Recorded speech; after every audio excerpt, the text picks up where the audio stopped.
A legendary weekend in the Lou. PGA Tour champions compete in the Stifel Charity Classic, presented by Compliance Solutions, September 4th through 7th, and COAR. Perform live with your Friday ticket. Visit StifelCharityClassic.com today.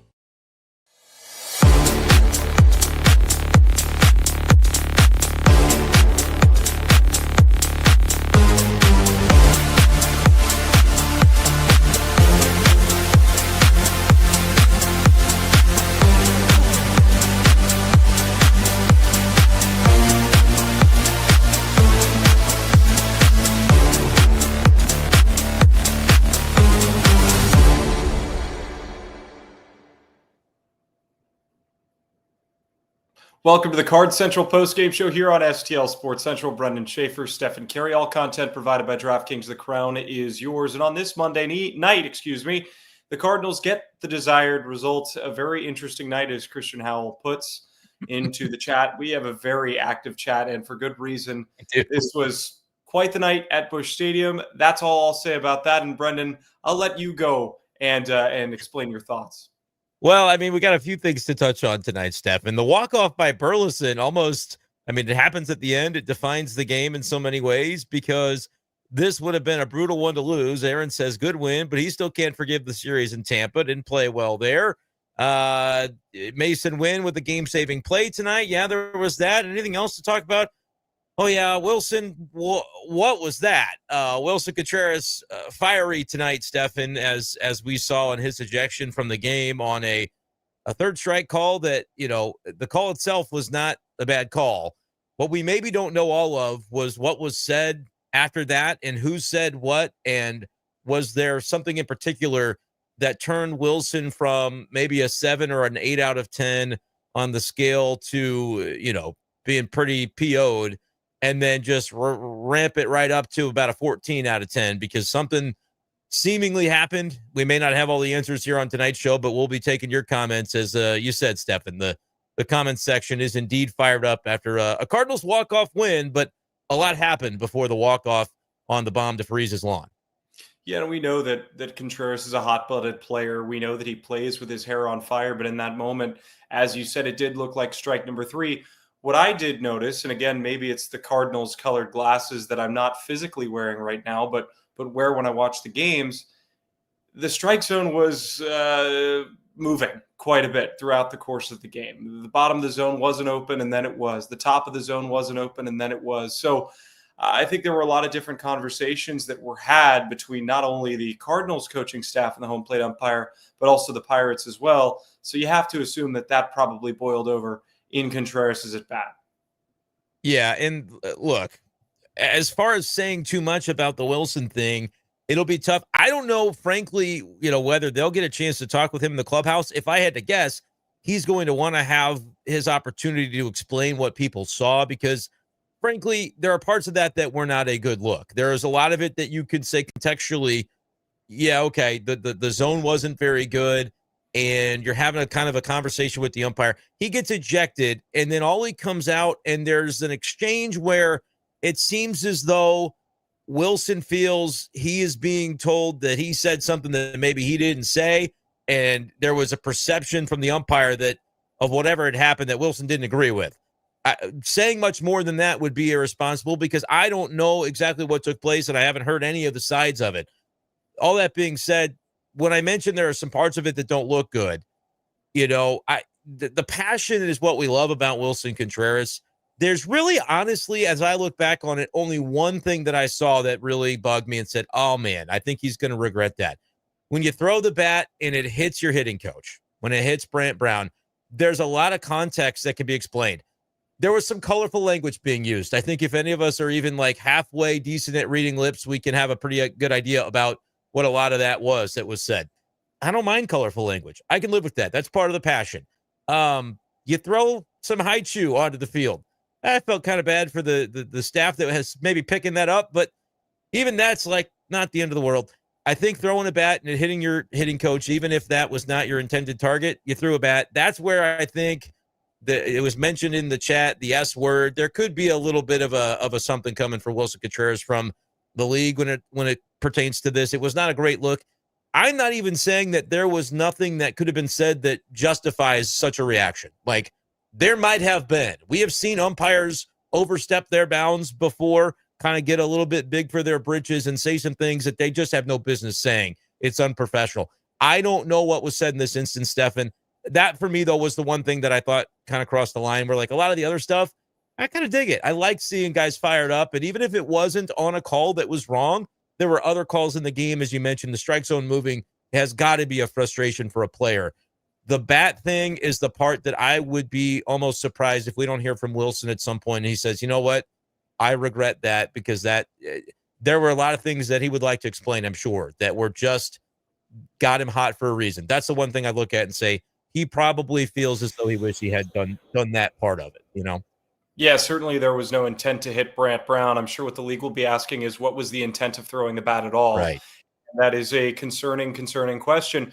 And Willson Contreras, he is in a lot of ways the heart and soul of this team. He is the energizer bunny that gets these guys going. So you don't want that necessarily to be the example. And hopefully it was just an off-color moment for Willson in a stressful stretch of the season. Now, Brenden, let's talk a little bit more about the positives. As Captain Kangaroo mentions that he loves the energy from Contreras, I think a lot of Cardinals fans do on a nightly basis. One thing I loved seeing was 7 of 9 Cardinals recorded at least one hit in this game. They found a way to battle back. Looking at this box score here, the Cardinals, a 5-run frame to answer an early deficit in the 5th inning. That was really a big momentum shift for them. 4 RBIs with 2 outs. It was good to see them fighting tonight. Yeah, that was a really fun inning. You just saw, like, passing the baton, one guy to the next. You put up a 5 spot there. And again, that's after you'd gotten down. We gave this Cardinals team a lot of credit, I feel, early in the season for being a team that could sustain an early deficit and then not necessarily be out of the game. And we maybe haven't seen quite as much of that from them recently, especially of this ilk when it's 4-1 and you feel like this could be a sleepy one for the Cardinals, especially with the attendance. They did finally announce fewer than 20,000, because I just think it was inconceivable that there would have been that many paid tickets when you see kind of the way the crowds look, at least on TV. So the energy in the building is maybe such that you go, this could be a sleepy one. For them to not have it go that way, you know, for the baton to be passed, as I said, there in the 5th inning from one guy to the next. They were taking some really good at-bats, taking what the pitchers were giving them and making something happen with it. It was good to see that 5th inning, and it was good to see as well that after you kind of thought that would be enough to get you the win, you wake up and it's now you're playing a bottom of the 9th inning, even though you felt like you were going to have enough to win the game without that. That Burleson can then come up with the swing that they needed to walk it off and not go to extras and not have this thing become an all-night slog against the last place team. Like, I've seen some comments in our comment section here of people just basically saying it shouldn't take all that just to beat the Pirates. But, you know, sometimes just getting the win is better than thinking about the alternative, regardless of who that opponent is. We've seen that all too often in recent times this season when you're playing a team like the Rockies and can't put them away. Winning the game is really the end-all be-all, and the Cardinals were able to do that. Well, and let's spin zone that a bit here. If you look at a team like the Dodgers, they probably felt that way about the Cardinals, who took 2 out of 3 twice against them this year.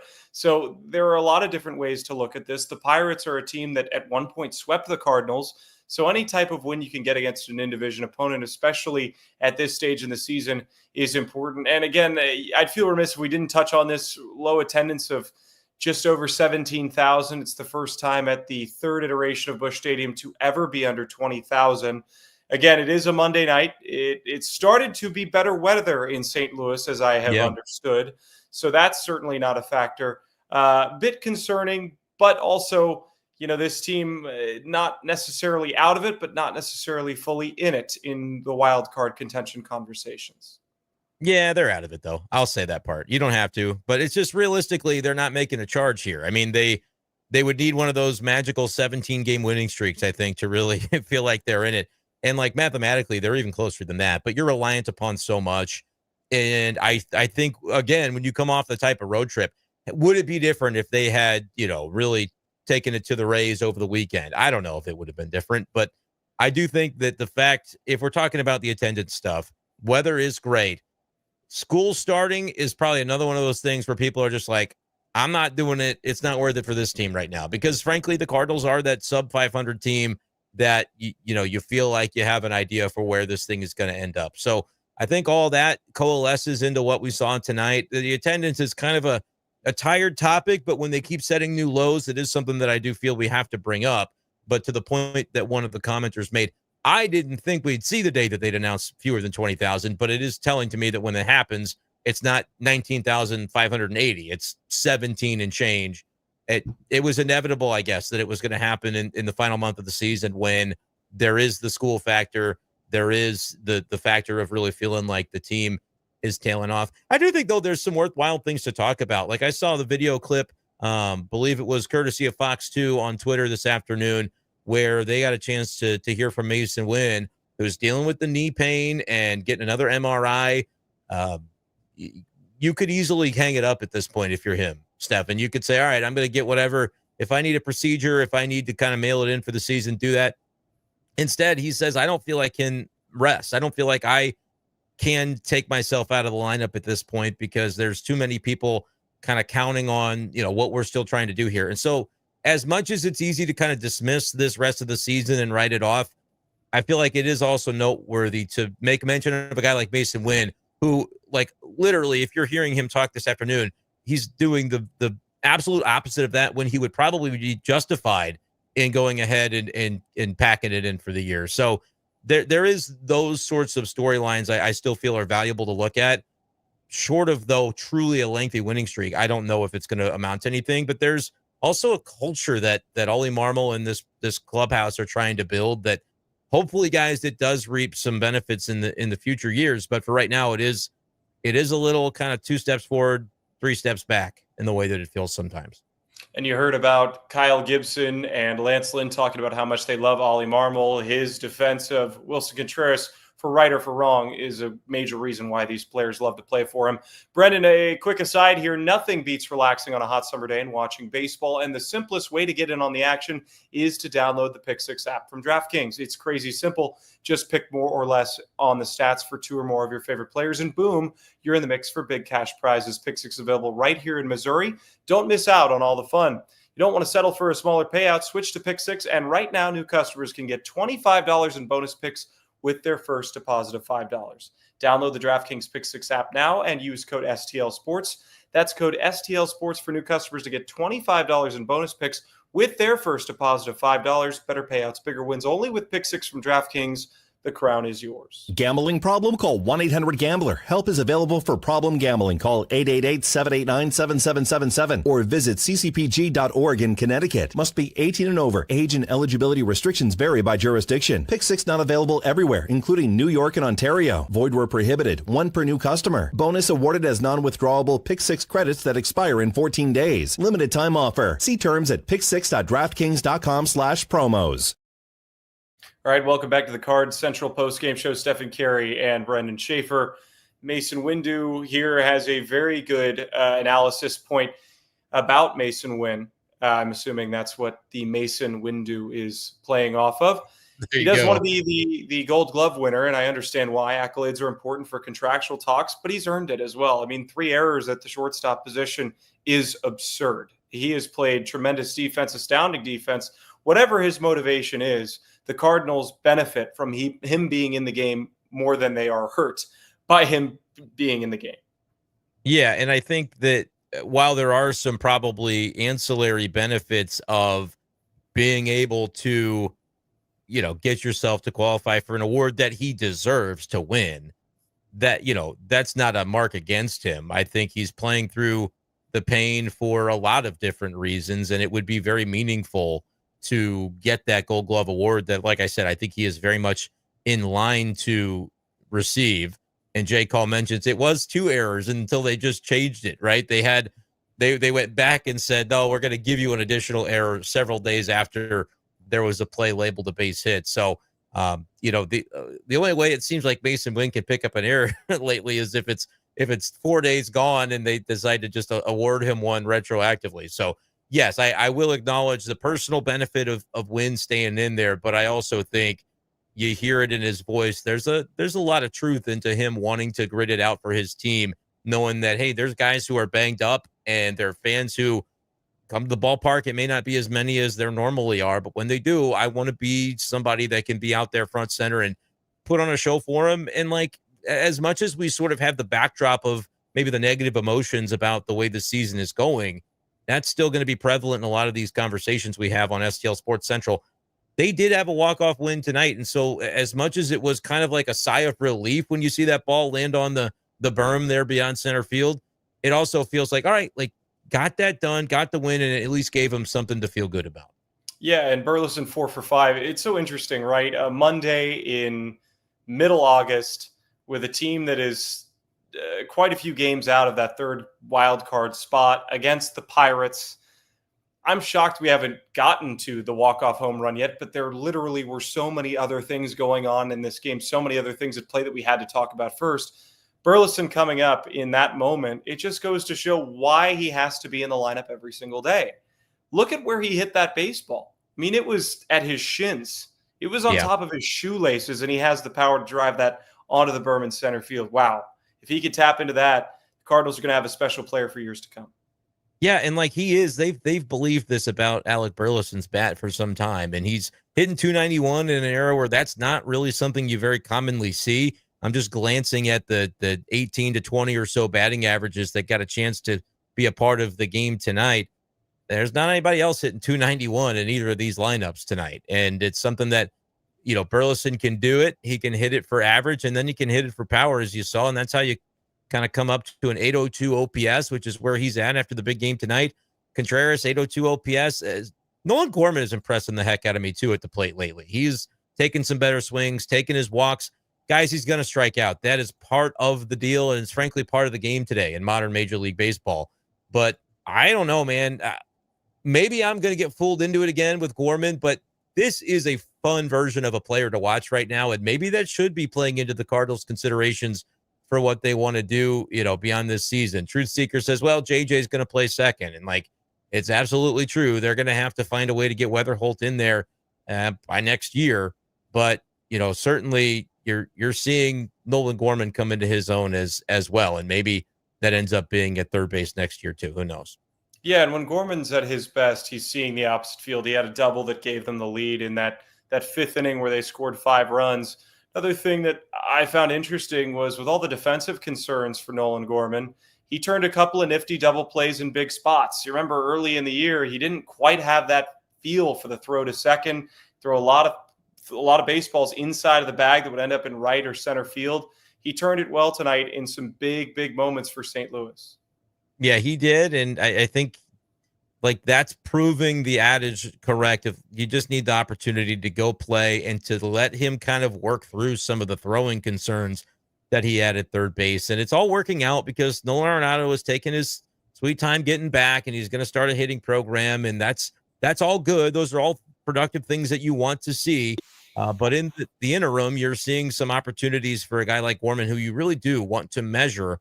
What does that look like when you get maybe a season of that defensively at third base, and be able to kind of ascertain what that means. So JC, had a nice couple of hits tonight. There's a lot going on. Somebody that we haven't mentioned yet, Stefan, that I did see, I had the comment up there for a moment. What do you think of what we're seeing from Nathan Church? Because it was one of those deals where it took him some time to get the monkey off his back, had the first hit finally over the weekend, and then a home run in the same game. There's a lot to like about his game, kind of scrappy. You just wonder if it's sustainable as far as the upside offensively.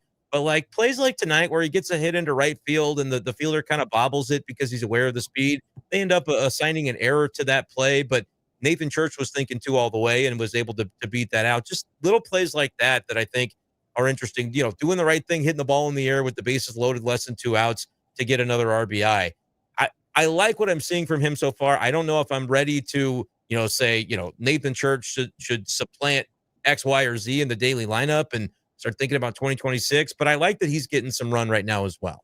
Yeah, I really do too. And again, as somebody who saw Nathan Church in Springfield a lot, he was a very talented player. You look at his numbers in his minor league career, 281, 25 homers, 164 RBIs in just under 1,400 at-bats. You know what you're going to get out of him.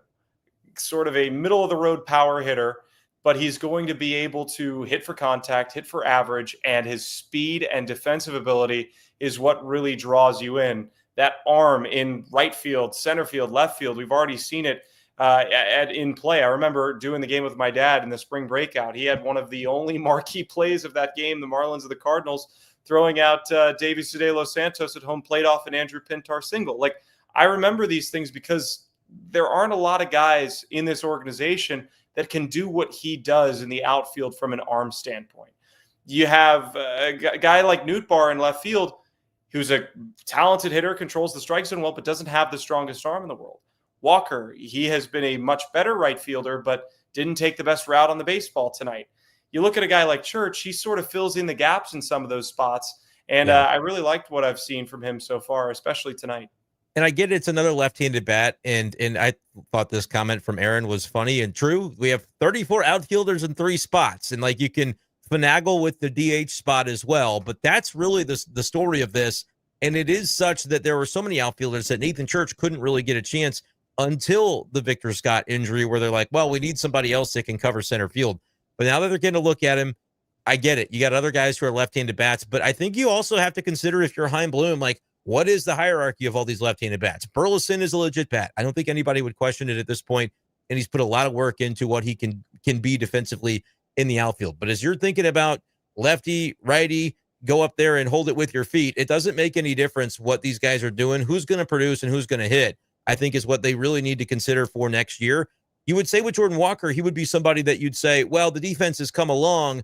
It's still kind of spotty, but man, the bat, that's what you're looking for. But the bat has not emerged for Jordan Walker, especially in a way that it has for Alec Burleson. That's why I say lefty, righty, doesn't make a difference. Burley has really kind of taken to and should probably be the right fielder for the most part next year, unless something changes at first base. And like Willson Contreras has the no trade clause, and so that complicates matters there to put Burleson there on a more consistent perspective. You could kind of platoon it a little bit at first base, knowing that the other guy could DH. But that still doesn't really solve your problem of going, all right, well, Lars Nootbaar, what's his future? Is Victor Scott going to hit enough to justify everyday playing time in center field? Or does he turn more into a strong side platoon guy that maybe plays against right-handers, but you really try to protect against lefties? Nathan Church, I know he doesn't maybe fit into that puzzle in a way that's nice, neat, and perfect, but if he can swing the bat a little bit and do all the things that we just talked about when it comes to his fielding and base running, that is the kind of thing the Cardinals need to take a step back and say, maybe by July 1st, we hadn't considered that Church could be a part of this, but should he be? And if so, what does that mean for the other things we need to do this winter? Again, it's kind of adding to a glut that was already there, but I do, as you said, like seeing what we are seeing from Nathan Church. Yeah, and you can't forget about guys like Josh Baez. You can't forget about some of the other guys in AAA or who they might pick up in the offseason. There are so many questions that will be answered or will need to be answered this offseason, but I've liked what I've seen from Nathan Church so far is he hasn't looked defeated. He's found ways to do things other than being a stalwart at the plate at this point, and the numbers suggest that he will figure it out over time, which is something that we have seen throughout his minor league career. Now, we don't have a whole lot more time to talk about this when the Cardinals walk off the Pirates in game number 1. Very dramatic game. You have any final thoughts ahead of game number 2? Yeah, it is kind of a weird setup because it was a dramatic game, but when you sit back and say, gosh darn it was against the Pirates. Why are we getting this fired up about a win over the Pirates in front of 17,000 fans in a season that feels like, the hope is really starting to wane? There's no reason, though, that the Cardinals shouldn't go out there and be able to beat up on the Pirates a few more times this week. You get a 4-game series, kind of a strange little homestand, but it's against Pittsburgh. It's against a team that, has some pieces and parts that obviously can contend against you in a given day, but they are 18 games below 500 for a reason on the season. You are 2 games below 500, and frankly, I get it. The pitching matchups, Palante, anytime he's on the mound right now, you're not totally sure what you're going to get, but the Cardinals can get to Mitch Keller tomorrow. They've got Sonny Gray going later in this series, and then Miles Mikolas in the final game of the series on Thursday afternoon, and that is a home game for Mikolas, so you're a little bit more hopeful. Like, we're kind of reaching here, but I don't see any reason the Cardinals can't go and win some games against the Pirates. And about anything else, it's ending the season respectably, even if it doesn't mean it turns into, you vault yourself into the playoffs. We will see. You do have to take it one game at a time, but yeah, I don't think it's crazy to say, like, show us something. Think about that kid in The Incredibles when he says, what are you looking at? He goes, I don't know, something amazing, I guess. We just want to see something amazing. Show us something cool, and let's just see if, maybe the Cardinals can't show some respectability on this homestand. Give the fans that do show up to the ballpark, not blaming anybody, but give the fans something to be excited about. And, yeah, tonight was exciting, man. You got some craziness with an ejection or two, and you got a walk-off home run. Let's see what the rest of the week brings when the schedule gives you these types of matchups. Try to win and do what you can with them. And my gosh, don't be mad it wasn't bubble gum. It was High Chew. It's a fruit-flavored candy. We can all get over it. It's okay. And even though High Chew is a deceiving name, it was not a deceiving night for the Cardinals. They win against the Pirates at game number 1 for everyone here at STL Sports Central. This has been the Card Central post-game show. For Brenden Schaeffer, I'm Stefan Caray signing off until tomorrow. Ahead of game number 2, we'll have the coverage for you on Card Central 365. Be sure to join us here always for Cardinals coverage.